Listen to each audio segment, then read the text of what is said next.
What's up, everyone? Welcome into another episode of Lockdown Bucks as the countdown continues towards Giannis versus Jokic, Greece versus Serbia in a couple of days' time. Of course, we'll talk about that a little bit.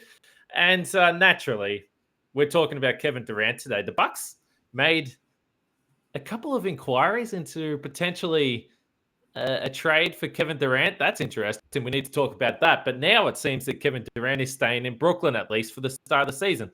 So how fearful should Bucks fans be about the Brooklyn Nets? We're going to discuss that. And then Camille has a statement to make about household names. We'll get to that at the end of the podcast. Let's get started. You are Locked On Bucks, your daily Milwaukee Bucks podcast, part of the Locked On Podcast Network, your team every day. Welcome to Locked On Bucks. I'm your host, Kane Pittman. You can see and hear me on this show Monday to Friday. I also find my work over at ESPN alongside me from the Technical Foul podcast. On this podcast, at least once a week as well, Camille Davis. And as always, we thank you for making Locked On Bucks your first listen or first watch of every day. And on our last episode, Camille, we discussed Giannis, the continued injury talk and the continued debate. Strong feedback from our friends, particularly in Greece, that there is nothing to worry about. They're not concerned at all. They believe they're just looking after him. So that's good. I mean, that's obviously what we're hoping for here. But the big news of today, and by the way, actually, before I get to that, what time is it? We're recording this at 9:25 p.m. Milwaukee time on Tuesday night. What time does that make that in Greece, Camille? Oh, boy, you're testing me. Okay, so Greece is 8 hours ahead. Mm-hmm. So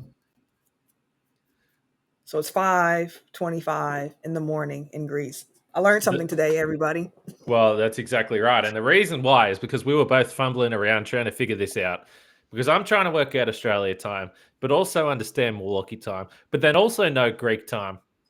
So this game against Serbia, World Cup qualifier in Belgrade, 25th of August. So we're talking this Thursday, I believe, 9 p.m. tip-off Greek time, which makes it a 1 p.m. tip-off Thursday for our friends in Wisconsin. And for me, it means a 4 a.m. tip-off on Friday morning. So as I mentioned, look, I'm a terrible sleeper. I don't sleep either way. So I may as well get up and watch it and not kid myself that I'm going to be sleeping at that time in the morning. But we're very excited. I think Giannis continues to put photos up on social media, so we assume that he'll be playing. Is there any chance you can do something with work to watch this game at 1 p.m. in the afternoon? You know, that's hard. And Yes. if it was a day I was working from home, I would have a lot more flexibility to be able to have it on the screen. But I'm in the office on Thursday, so I might try to see if I can have my phone set up to the side with the volume down. Yes. To check that out, because that game should be really fun to watch. It will be. What did you make of, and Kevin Durant now, we'll get to it, looks like he's going to be staying in Brooklyn for the start of the season. It's a hilarious situation. We can get into that. Were you at all surprised that Shams said that the Bucks made a couple of calls regarding Kevin Durant? Now, I want to preface this by saying all my friends think I'm crazy because I was like, I wouldn't want KD here for what's given up for him. But no, I don't think that it's a surprise that the Bucks were calling. I feel like every GM in the league probably called Brooklyn at some point or another just to see what the package was, because you never know. Who knows what you could get for KD at this point. But after that Rudy Gobert trade, it definitely did mess up the trade market, inflate some prices, I would say. So it doesn't surprise me that KD wasn't traded, given what Brooklyn was apparently asking for, nor does it surprise me that the Bucks picked up the phone to call. I feel like if we weren't one of the teams that called and we were the only one who didn't, that's like bad GMing. Like, that's just bad practice at this point. You have to call and see what the package could be for a player like Kevin Durant. So you say that potentially you wouldn't be overly interested in having Kevin Durant in Milwaukee, and there's going to be reasons for that. Clearly, everyone just looks at it simply and says, well, Giannis and Kevin Durant, how can you possibly lose? That makes sense to me. So what are the reasons for you that you look at this and say, I don't think that this would be worth really going through with based on where the Bucks are right now as a team? So for me, it was similar to the reasons that I had where I said if I was the GM of the Boston Celtics, I also would not pull the trigger to get Kevin Durant. You know already that you have a team that's capable of winning a championship. As constructed right now, it's a contending team. And then when you throw KD in there, also he's a little bit older. He's 34. There's always an injury with KD. Every year it seems like for some portion of the season, he's going to miss it, which is unfortunate. And on top of that, too, although he is an all-world talent on the court, as we've seen throughout his career, when it comes to his mentality and just his mindset, he might be happy to be in Milwaukee for that first year, but he very well might want out the very next year. And then you're giving up all these assets for what? For a superstar who's a little bit moody in the sense where he's like, okay, I'm not happy here anymore. This isn't suiting what I wanted. I don't want to do that. So that whole dynamic of his locker room presence and just how he might be in one day and out the next day, I wasn't too on board with that. And on top of that, I feel like to get KD, you'd have to give up Middleton. And although I know Middleton is a very controversial figure for most people be like, hey, KD is an upgrade from, K-Mid. I think about the chemistry that Middleton has with Giannis, how much Middleton means to Giannis. And at the end of the day, what I'm trying to do, if I'm the GM, is make sure Giannis wants to stay here. For some reason, I just couldn't see Giannis being on board with trading Middleton for KD, just given their relationship, what they've been able to build here. So it just didn't seem like the right move to me to make. So I think if the phone call went down, I think the phone call would have gone something like this. John Horst picks up the phone, calls Sean Marks and says, look, we're pretty interested in Kevin Durant here. And he says, that's great. So we'll take Giannis. John Horst would have said, well, that's not going to happen. And then they would have spoken about what the weather's like in New Zealand this time of year. And that probably would have been it. I don't know whether the conversation would have gone much further than that. We'll get into that in a little bit more, because if you are talking about people or players and assets that the Bucks could potentially trade, just because Kevin Durant thinks that he's going to be there now, let's be honest. There is a high percentage chance that things are a little rocky through the season and maybe this becomes news again. So we'll get to that in a second. We're going to talk about NHTSA. It's a pretty important message here. So you're hanging out with some friends and you're putting back a few drinks. A few becomes a few too many.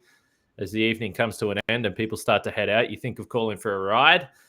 But then you think you live nearby. You think you can make it home. I've been around friends that think this as well. This happens all the time. It happens every weekend. They think, what are the odds that they'll get pulled over? And even if they do, what's the worst that could happen? Their insurance will go up. They'll lose their license, lose their job, total the car, and perhaps most importantly, potentially hurt or kill someone. So everyone knows about the risks of driving drunk. The results are tragic and often deadly. However, that doesn't stop everyone from getting behind the wheel. And let's be honest, everyone's made some silly decisions after they've had a few drinks, and this is one of the worst you can make. So it can happen really easily. And you just have to be a bit smarter. Make the right decisions. If you think you're okay to drive after a few drinks, think again. Play it safe and plan ahead to get a ride. It only takes one mistake to change your life or someone else's forever. Drive sober or get pulled over. All right, so who could the Bucks even potentially put in a trade? And this is why I don't take this seriously at all. Yeah. But just for this theoretical situation, so you mentioned Chris Middleton. So it's highly likely, well, not highly likely. If you're putting this together, you probably have to have one of Chris Middleton and Drew Holiday, potentially both, and then there might be some other role players coming back. As far as draft picks, the Bucks don't have a draft pick that is completely their own, untouched, 28, 29, 30. So you're talking about draft picks that are a long way down the road in terms of first-round draft picks. That's another reason why they're not really in the mix. And then even if you could somehow con them into some sort of trade where you think it's a Middleton and you think it's whoever else it is, these future draft picks, they're going to want Beauchamp. They're going to want whatever other decent players you have. So I think in the end, with everything that you've described about the age of Kevin Durant, the recent health concerns of Kevin Durant, the fact that chances are high that he doesn't want to be there in 12 months, I just think that the easiest way to describe it is clearly if you have a happy and bought in Kevin Durant alongside Giannis, the ceiling and the chances of winning a title feel like it feels like a greater path to winning a title. There's no doubt about that. But the room for error just seems to widen significantly because we've spoken about this Bucks team in terms of the fact that there's no drama, the fact that they are a contender and are going to be a perennial contender because everyone knows that everyone's happy. Everyone just plays their role. The biggest question mark is health. And that's why, as it stands right now, they're the second favorite for the title. So as much as the idea is nice in a 2K kind of way, Camille, it doesn't feel like it would potentially be the smartest business move, even if it was possible. Yeah, I definitely agree with all of that. And like I said, I know I'm in the minority. I'm very clear before everybody comes for me in the comments. I'm sure everybody else would trade Chris Middleton for KD if it was possible. But outside of the fact of what I talked about, to your point, I didn't even let myself think about getting into the Kevin Durant sweepstakes because I was like, there's no package the Bucks could really realistically give that would beat out some of the other possible packages that could be on the market. Yeah. So I didn't even let myself really even think about it. I'm like, we don't have the draft picks. We don't we have Middleton, but he's also, he's 30, 31 now. So it's like, would you rather have Chris Middleton or Jaylen Brown if that's on the table or Scotty, why would the Nets do it? Exactly. And that too. So I was like, I just didn't let myself even fall into the idea of KD coming here. And I'm perfectly fine with that. So I'm glad that it worked out the way that it did. Because at this point in my Bucks fandom, the way I feel is just kind of like, I like our chances against anybody. Not saying that we're a perfect team. I am just saying that we have a shot against anybody, any night. So if we're playing Brooklyn, roll out the ball. I want to see the game. And as a basketball fan, with as much parity as there is in the league right now, this is just fun time to be a fan of the sport. Yes, I'm happy that KD decided to stay in Brooklyn because now Brooklyn is still, a contending team, so to speak. And it doesn't, weaken anyone else. Everybody else is still coming back full of strength. So the matchup should be really fun. So, and again, we say all this, but we are very much, we don't need anyone to tell us that Kevin Durant is better than Chris Middleton. We understand that. It's not about that. Clearly, Kevin Durant, people will have their own rankings, behind Giannis, in our opinion, who's the best player in the world. But Kevin Durant's clearly right there, particularly if he's healthy. Mm-hmm.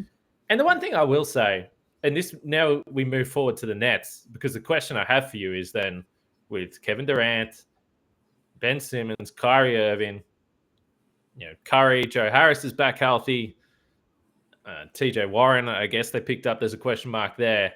Are the Nets a team to be fearful of now? Because as I said, I don't believe that this is now all of a sudden sorted and it's all happy days for everyone and everyone's going to walk away and it's going to be totally fine, because it was only 2 weeks ago that it came out that he wanted the coach and the GM fired or he wasn't coming back. So clearly, if you're Steve Nash, you're thinking, well, I don't know how as a human you can just say, no, I don't care about that. That's totally fine. So I don't think that it's going to be perfectly happy over there.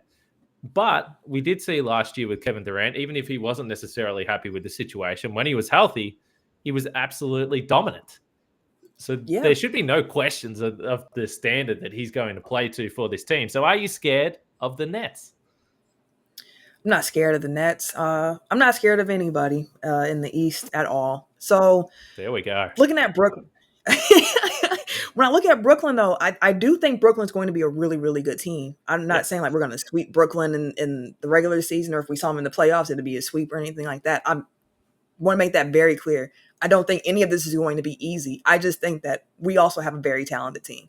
And when you look at Brooklyn, they still don't really have any rim protection, which I guess in this NBA is necessarily you don't have to battle too many big bodies anymore. But if Nick Claxton is the last line of defense there in Brooklyn, thinking about Giannis and even Drew Holiday, and just being able to get to the rim, if they can use Brook Lopez in that way down low, it doesn't faze me too much. But I think they're going to be a good team. Having Kyrie, KD, Ben Simmons, Joe Harris. They even got Royce O'Neal over there now. They have some good, it's a good team in Brooklyn for sure. I just don't look at them and be like, there's no way we can beat them, because I see a path where the Bucks can beat Brooklyn as currently constructed. And then to your point, in my head, this feels like a 1-year trial of like, okay, we're not going to be able to trade you right now, but let's see what we can do with a fully healthy squad. Ben Simmons is finally coming back. Let's see what he can do playing maybe the 4 in Brooklyn now. Like, let's see what he can do on the court with KD and with Kyrie. And you got Seth Curry off the bench. Like, they have a team that's going to put together some wins, but scared of them? Not me. Not me. Yeah, so I think, in a perfect world, again, because Kevin Durant's a scary player, it would have been nice if he went to the West. Yes. So, you talk about Ben Simmons. I think I read that he's only just started playing 3-on-3. I mean, the season's not far away. Is there any guarantee that he's going to play? I don't think so. So we'll wait and see how all this plays out with the Brooklyn Nets. But clearly on paper, they got a really good team. Mm-hmm. But there was probably worse scenarios if he somehow got traded to Philadelphia or whatever. Miami was able to figure something out. There was probably worse scenarios in terms of Eastern Conference. And yes, even Boston. If you had Tatum and Durant and potentially Brogdon, all these players there, that would have been pretty scary as well. Because I do think that the question mark over the chemistry, the locker room in Brooklyn is probably what leads people to believe that there's still a significant question over Brooklyn. But if they all come back and play healthy, then they're probably going to be a good team. So I think it'll be fascinating to see how this plays out. But I was listening to No Dunks, which I always listen to that podcast, love that podcast. And they were talking about the fact that schedule makers might be annoyed now that they didn't put Brooklyn on Christmas Day. But let me tell you, if you were a schedule maker and you put Brooklyn on Christmas Day, you would still be terrified that none of these guys are going to be there on Christmas Day anyway. Because you can't trust this team. You can't trust that they're all going to be there and be happy. So I think it's still completely the right decision that they're not on Christmas Day and they don't have these marquee national team games, because who knows what's going to happen in a few weeks' time. Very good point. I mean, if you even think about when the Nets got James Harden, there was all this fear, like, oh my God, how are you going to be able to beat the Nets with James Harden? We barely got to see that team with Harden, Kyrie, and KD together. And they looked great. They did when they were on the court, but they just weren't on the court too often together. Yeah. So, like, you can't predict how things are going to shake out. I get why Brooklyn didn't make it to the Christmas Day slate, given all of the drama around them right now. But like you said, honestly, who's to know what that team will look like at that time period anyways? And I mean, one could argue that's the case with any NBA team because you don't know how injuries can affect anything. But with the personalities in that locker room, it's just a little bit more of a question mark than some other teams. All right, let us know your thoughts. As Camille pointed out, I am 100% certain there's going to be plenty of people willing to say that we are completely crazy, Camille, and they would give up anything not named Giannis for Kevin Durant. And I totally, quite honestly, understand that as well. That makes perfect sense to me. So as far as what this means from the odds, our friends at betonline.net have clearly slashed the chances, slashed the odds, I should say, for the Brooklyn Nets to win the title. So a month ago, they're at 14-1. Now they're 15-2. So 50%.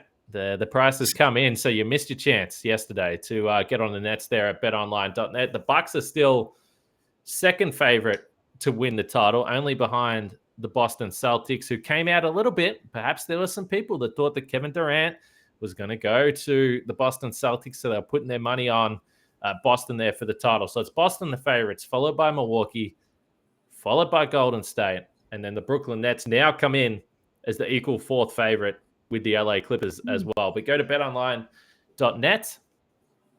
It's not just basketball, but there's Major League Baseball, NFL, right around the corner. Camille has a Green Bay top on right now. And then hockey will be back soon. MMA, UFC, all that kind of stuff. Head to BetOnline today or use your mobile device to learn more about the action happening today. That's BetOnline, where the game starts. Household names, Camille. Speaking of upsetting people. Yes. This part I will love to see the comments for. Now, everything I just talked about, I'm going to get flamed. I already know. Don't be in my, don't at me, y'all. Unless you're going to be respectful. But no, on Tech File tonight, we just got done recording our weekly episode, and we had a conversation around household names. There was apparently a Bleacher Report interview with Jason Tatum, and they were talking about like superstars in the league, and he was naming off who he thought were superstars, which led to us having a conversation about household names, which also was a Twitter conversation earlier today, I believe. And it just was, who are household names in the NBA right now? And I was like, because in the 90s, of course, it was like Michael Jordan. Everybody knew who Michael Jordan was, regardless of if they watched basketball or not. It was a name you knew. We were thinking like of current NBA players, who are the household names? And I only had two that came to mind immediately. And that was LeBron James and Steph Curry. And I was like, and I honestly would say like LeBron is still kind of like on a tier above Steph Curry. Because even if you look at just like Instagram followers, like LeBron has, I think, 147 million people following him on Instagram. Meanwhile, the next closest NBA player has like 47 million, which I believe is Steph Curry. So I think those are probably the two biggest household names. But I think if you live somewhere regional, like if you're in Milwaukee, I think Giannis is a big household name. If you live, in Philly, Joel Embiid might be a household name for you. But I think it's kind of interesting to think about who are household names to anyone. If someone does not watch basketball at all, what NBA players could they name? Well, yeah, I think so. It's interesting because, as we've said, we think Giannis is the best player in the world.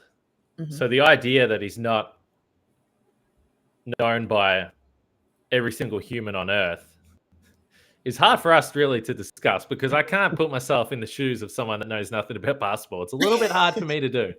I do this podcast every day. But I will say, I've definitely had to explain a lot of times with different stuff that I put on social media or whatever, and Giannis is there, and it shocks me the amount of people that ask who he is. I say, "Are you okay? Do you have a life?" So I think your point about LeBron and Steph is correct. What I will say is that every time I go to an event, even here in Australia, so I think back to a couple of years ago when Team USA played in Australia, anything that's basketball related, which I know is kind of cheating a little bit, I think that the two king of the kids are Steph and Giannis, because every time I go to any type of, basketball event, and again, I know it's basketball community, so maybe it's a little bit different, but the most jerseys I see are Steph and Giannis. If you go to NBA stores in Australia or sports stores in Australia, there's Giannis stuff everywhere, and LeBron and probably Steph. But I think the king of the kids are Giannis and Steph. I know that's a completely different conversation, but that does tell me that he's got to be close to a couple more years. He's only 27. Yeah, and honestly, too, I think the Disney movie Rise, I think that's also going to help with him becoming a bigger household name as well. Because I feel like after that, like, for example, I think about my mom who liked the Bucks and she started watching them a little bit more during the championship run. But it seems like the Rise movie really took her Giannis fandom from like, I love him, he's been here, he's cool, to like, he's the greatest thing to ever exist, like best thing since sliced bread. Everybody needs to watch this and understand about Giannis. Like after she watched Rise, she said she spent like the next 3 hours just on Google looking up everything she could about Giannis. And when you have a major movie like that, especially backed by such a big studio with Disney, and now I even saw Rise is on ESPN Plus, like it's being able to get your name out in that way can definitely help. And I think that's part of LeBron's legacy. Like he came in the league with so much hype and he was able to live up to it. He's been able to branch out into all these different ventures. He had a school now. He's been doing his production company, and on top of him being an amazing basketball player. So the more you're able to get your face and name out there outside of the court too, I think helps with that household name aspect. Because when you think in the 90s and Jordan, he was everywhere. Gatorade, McDonald's, the shoes, like everything was Jordan. Yeah, that's right. That's exactly right. So when I watched Rise, and I think I told you this, and I can't remember whether I said it on the podcast or it was something I thought. But I was like, for me, the movie was fine. I liked it. But I also already knew, I knew what I was like watching. I just wanted to see how they put it on a screen. But clearly to me, and I've had friends the same thing. They said, oh, my kids love Giannis now. So I think that type of exposure is interesting. And I probably would have guessed if you had asked me 5 years ago. So it's impossible for Giannis to be on the level of LeBron because, he's been there since he was 14. Right. or whatever age. So it's impossible for Giannis to be there. But I will say, if you asked me 5 years ago, would I have thought that Giannis would go down the path of all these sponsorships and a Disney movie, all these things? I might have thought no. Now, I don't think he's doing it in the way where he's just selling everything. I mean, clearly the Disney movie was, for him, a family thing rather than just, cheap exposure or a money grab, whatever you want to say. But he's on the way. I'm curious to see what comes next, though. I am very curious to see what comes next. Yeah, me too. I'm looking forward to watching. I also said on Tech File, just thinking about this Bucks run so far and Giannis and Chris and the team we have. And I was just like, again, I like to say this when I'm talking about great players, and speaking of LeBron, even KD, we don't know how much longer we're going to be able to watch these guys perform at the level that they're performing at. So just enjoy watching them on the court. And as a Bucks fan, enjoy this team, because if you've been a fan for a long time, it was not that long ago when, we were happy to get 5 national TV games, and now we're like 5th most national TV games in the league consistently. We've been playing on Christmas for the last few years. Like, these are things that I couldn't even think about 10 years ago that would be happening for this team. So just enjoy what you're watching. Not to say like you can't critique the team, of course, critique, be the coach, do all the other stuff, but also don't forget to have fun just watching the game and watching these amazing players do what they do, because once your favorites hang it up, it's just, you ain't going to see it no more except for watching highlights and clips. That's right. So take a sick day on Thursday and watch Greece and Serbia. 2 of the greats, Giannis and Jokic. You got 4 MVPs between them. So have they got the last 4, actually? They must. Yeah. Yeah, because Giannis was back-to-back, wasn't he? Last 4 MVPs, all in one game. If you're ever going to take a sick day, Thursday is the day to do it in Milwaukee. So take that on board. And by the way, I've said this a million times, but I love Kevin Durant. I love everything. I love the Twitter, our hashtag blame KD to Pat Bev and all those types of things. Like, I love this man. And if he ever did come to Milwaukee, I would be very, very excited about the prospect of watching Giannis and KD together. I know you feel the same, Camille, but I'll get a jersey. I would get a jersey. Maybe it's just, the fact that it's just actually never going to happen that I don't allow myself to. And that's why I'm so comfortable saying that I would not do it, because I know it's not going to happen either way. But interesting times, and I don't think it's necessarily the last time that everyone will be talking about Durant and the Nets and what's to come next there. But it'll be interesting. Let us know what your thoughts were about the Bucks talking to the Nets, about the Brooklyn team moving forward. Are you scared of that? The Nets as a contender in the East to potentially challenge the Bucks, Celtics, all these teams? Let us know. We'll be back tomorrow. Got something coming tomorrow. Got a guest on the podcast tomorrow. So make sure you check that out. Subscribe everywhere. And let's leave it there, Camille. Hey? What do you think? It's not a bad pod. Sounds good to me. All right. Don't forget to check out the Lockdown Mba podcast, by the way. They'll do it in a less Milwaukee centric fashion, but listen to those guys, see what they have to say. We'll catch you guys tomorrow.